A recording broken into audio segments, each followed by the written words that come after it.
this drawing literally started out like that drawing.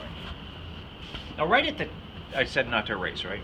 But right at the tail end I started erasing, just a little bit, like little dabs of, you can see, just to infer that texture stuff, right? But that was at the very end. See those little white kind of dabs with the erase, right?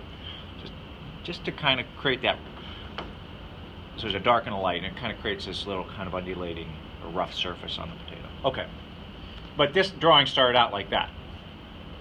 So underneath this, all the layers of graphite here, is a drawing like that.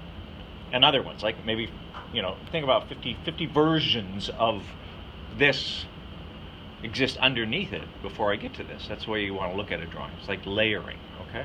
Not changing the drawing, you're just kind of adding new layers in a certain way, okay? Particularly in this process, because it's all additive for the most part. Okay, so that's what I did yesterday. This is what we're aiming for. We probably won't have time to get to that. Okay, this is probably about a 12, 14-hour drawing, something like that. So we got some things to think about. This is form. We've dealt with structure, perspective, visual measurement, all those sorts of things, right? Proportion. Proportion. You know, those are structural ideas. Those are still here, right? Remember we talked about this? It's all still embedded in this process. What we're adding to it is that sense of form, okay, sense of weight, sense of density. We talked about weight, Adam, with the, you know, or Chris, you were kind of, you're joking around about it. Yeah, joking, but not really. You know, you want these objects to have that sense of weight to them. Okay, how do you do that? Because it's just graphite on a piece of paper. How do you create that illusion? So form. So we have two types of shadows here. We got a cast shadow underneath. We did that with the paper bag, right? Those areas right here. We talked about that with the paper bag. And we talked about a little bit of the paper bag in terms of modeling shadow, the way a surface, the light rakes across the surface to create form, the illusion of form. Okay. So you get those are the only two types of shadows really that you have to deal with as an artist. Is a modeling shadow, the way the object is modeled, meaning the surface, the trajectory of the form, contour of it, and light that is cast onto another surface. Okay, both those things are generally happening when you're looking at an object under light. Okay, let me set up the. Now, this won't take long. I'm not going to kind of. I just want to show you approach here. I'm not going to spend. I might work a little bit extra on it. Once you guys get going, okay, but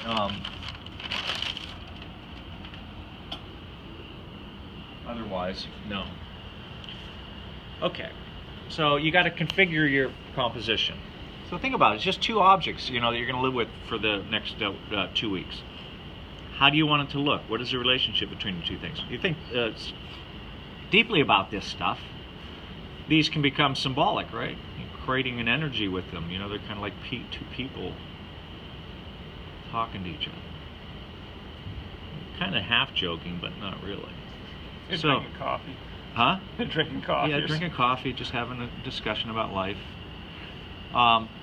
What's the relationship? Are they parallel? Do they see, you know, are they kind of in line with one another, or are they kind of a little bit off kilter? Okay. Now that's foreshortened, right? This is 3/4 view. This would be a profile view, right? That's easy. This would be a 3/4 view. That's coming right at me. The length is coming at me, right? So you got to deal with that foreshortening issue, right? Most people draw that like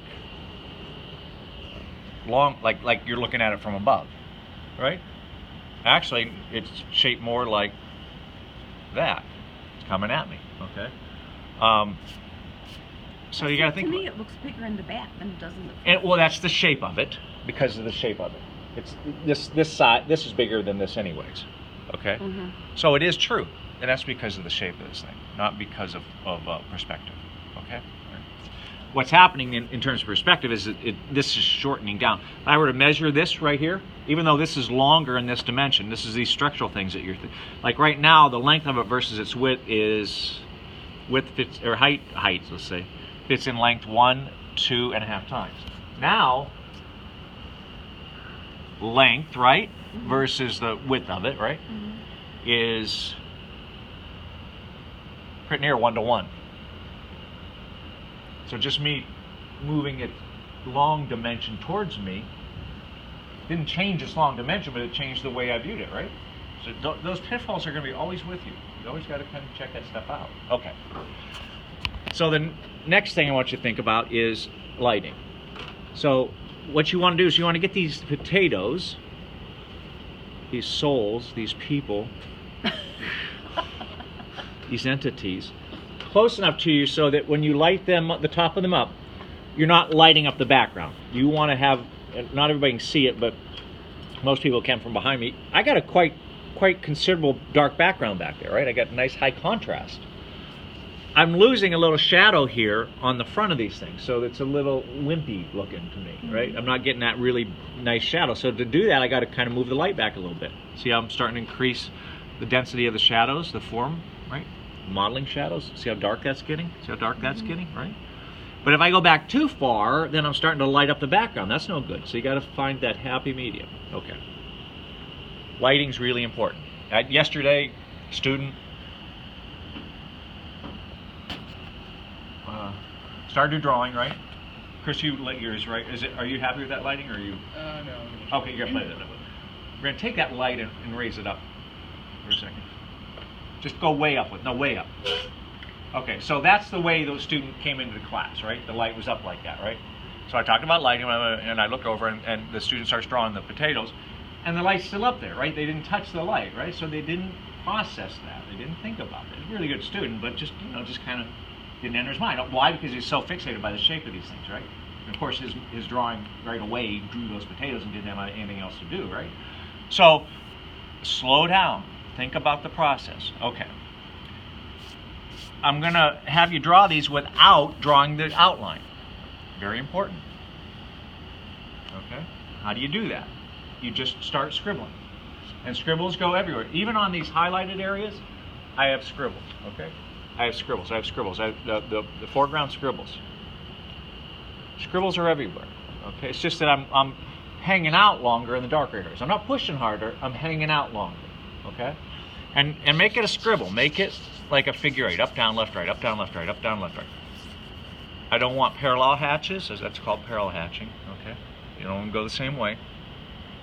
Don't want curves. Don't curve lines around the shape of things. I don't want curly cues. Okay? Don't want spirals. I want it to just be your basic free scribble. Okay? Like you did when you were a kid. All right? It's the first thing we do when we grab a crayon or a pencil. We make scribbles because we're just a freedom. We can go up, down, left, right, up, down, left, right. Okay. Not too big, but look how light they are. Look at where I'm grabbing the pencil, way back here, right? In fact, the pencil's so loose that I'm just using the weight of the pencil. I'm not pressing down, okay? Go ahead, Barbara. What kind is it? A 2B? This is like a 2B, yeah, it's just number 2 pencil, okay? And I'm just kind of feeling my way around the drawing. I'm not even concerned too much with, I'm scribbling, kind of envision the potatoes kind of right in here somewhere, but just kind of playing, and what I'll do is I'll start to shrink down. Once I start feeling my way around this space, I could even close my eyes. I'm going to start to shrink the scribbles down a little bit. I'm going to think about where the dark areas are. Where are the dark areas in this setup? Under the potatoes. Yeah, it's definitely under the potato. That's the cast light, right? That's the darkest probably. Where else? Behind the potato. Behind the background, that's right. That's right. And on the potato, any dark areas on the potato? Yeah, the front, these modeling shadows in the front, right? Yeah. So I got those 3 areas that I can start thinking about in terms of hanging out longer with my scribbles, right? I'm not going in and drawing the shape of the thing. All I'm doing is I can feel really confident that up in this area right here, I'm not going to have any light imagery in it. Probably going to be all background. Right? So I can kind of hang out up here for a little while. Now the lower down I come, the more dangerous it gets, because I got to think about the top of that potato right there. So I'm going to stop short a little bit.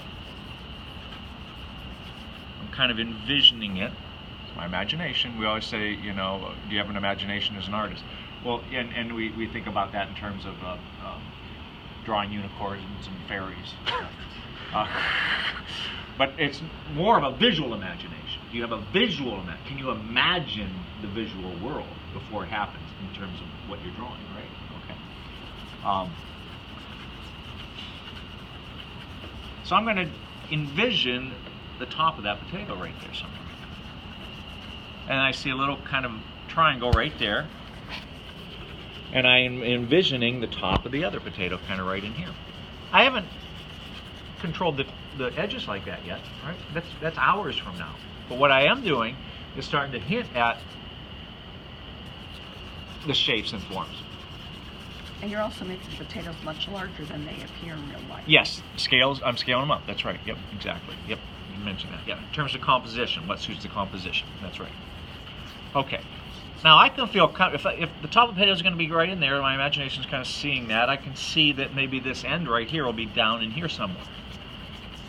Again, I haven't locked it in specifically like I did there, but I'm just kind of imagining, oh, down in here somewhere. I have a lot of latitude. I'm drawing so lightly, I have a lot of latitude to figure out finally where that edge is going to be in the end drawing, right? So it's like you have a chisel. You always use this, in that block of marble, right? I'm getting that overall sense of form first. I'm not going in and carving a perfect hand in that big chunk of marble and then moving on to the rest of it. I'm getting just basic forms to begin with, right? And that's what I'm doing with this pencil.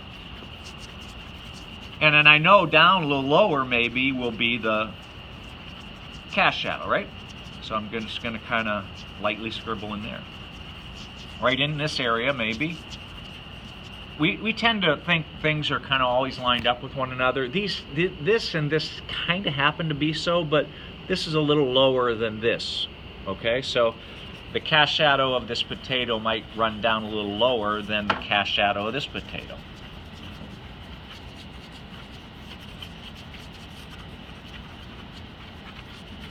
Now, this gets tricky along the sides of these forms. Because what happens is, as you can notice, dark background, right? Light potato, dark potato, light background. Huh? It's like the bags, that's right, yep. And then we have the little reflected light here, so dark background, which is right under it, lighter potato, and then light foreground. So you got a lot of value shifts here. Then there's that no man's land, right? That area where the potato and the background meet. The novice will go in with a line and put a line right in there that doesn't exist. In reality, I'm seeing areas here that are where the potato and the background become one and the same. I'm going to let that happen in my drawing. So don't be a control freak.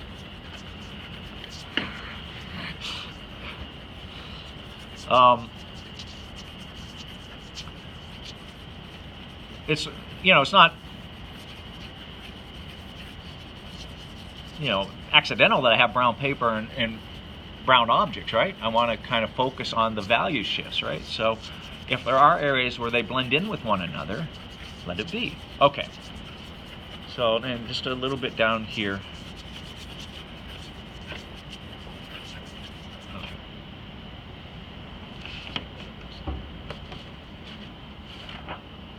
So this is like the first 5 minutes of your drawing, 10 minutes of your drawing.